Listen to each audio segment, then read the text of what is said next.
Hey everyone, 1001 take scenes. That's actually not how many scenes, but the name of the scene. Because today we're going to talk about 1001 Arabian Nights.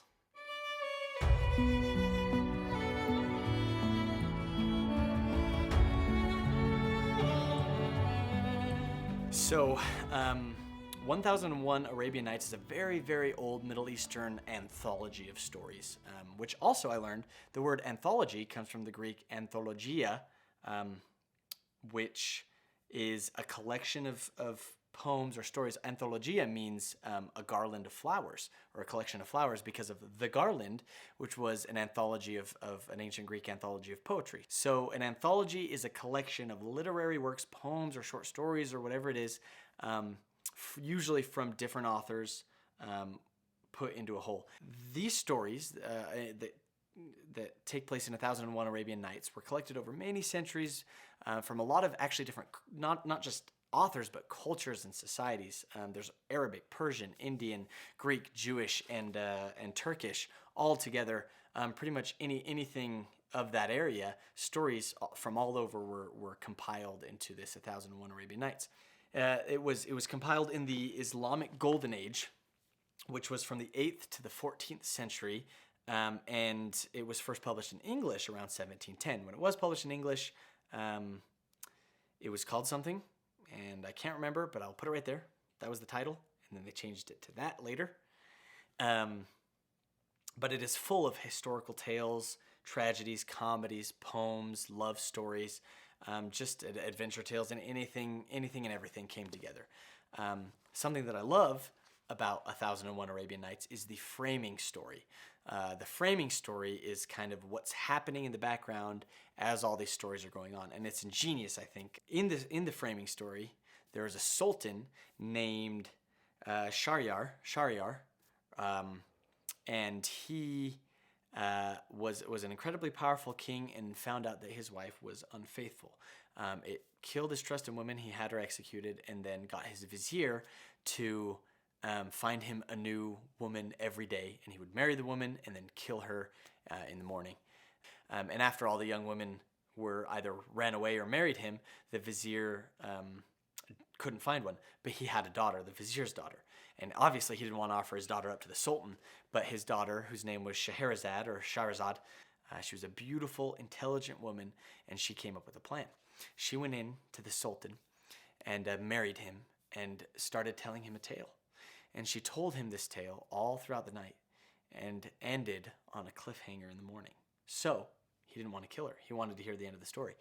At the beginning of the next night, she started the new story and then started on another one, also ending at a cliffhanger. This went on for 1001 nights.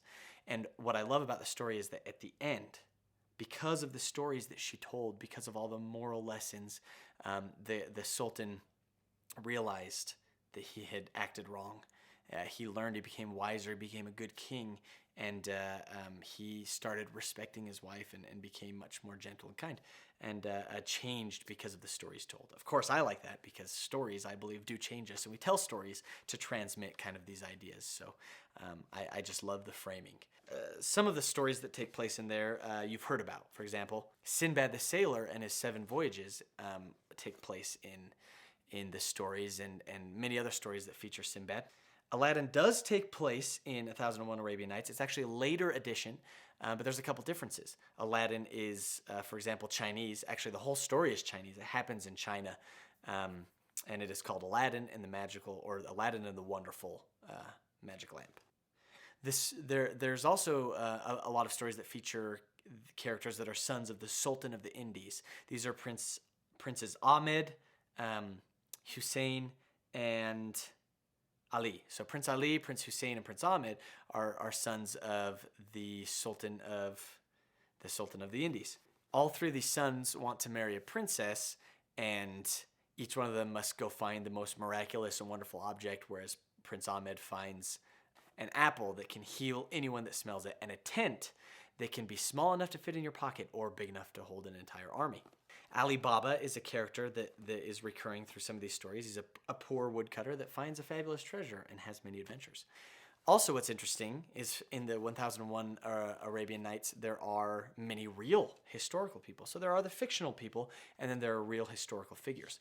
Among these are poets, judges, sultans, caliphs, grammarians, linguists, scholars, musicians, and queens actually figure in a lot of historical people that take place in the stories. They may be a couple hundred years before or after they lived, or there's a lot of creative liberties taken, but they are based on real people. Now I'm going to read you some of my favorite titles of the stories in 1001 Arabian Nights. We have The Tale of the Fisherman and the Genie, The Tale of the Prince and the Ogress, The Hedgehog and the Wood Pigeon, The Thief and His Monkey, The Story of the Chief of Police of Cairo, The Ruined Man Who Became Rich Again Through a Dream, The Eldest Lady's Tale, The Barber's Tale of Himself, The Hunchback's Tale, The King's Daughter and the Ape, Warden the Butcher, His Adventure with the Lady and the Bear, The Ebony Horse, The Three Unfortunate Lovers, The Tale of the Warlock and the Young Cook. I have not read all of those stories. I've read several of those stories, but I love that a title can kind of bring about an interest in reading something. I read those, and I want to read the story. I recommend delving into this beautiful piece of Middle Eastern folklore. The hundreds of years of stories is just incredible. And of course, it's been made into movies over and over again, and it's influenced other books. So obviously, I cannot do this work justice. It is immense, it is wonderful, it is beautiful. But I do hope that I piqued maybe your interest so that you'll go and investigate and maybe read some of it. Maybe read one or two or more of the stories. But what I love is that these human beings wrote these down and they transmit very real human moments. And that though it is a different culture in a different time, in a different world, it's our world. And I just want to thank you guys for listening today or watching. And I will see you again in another world.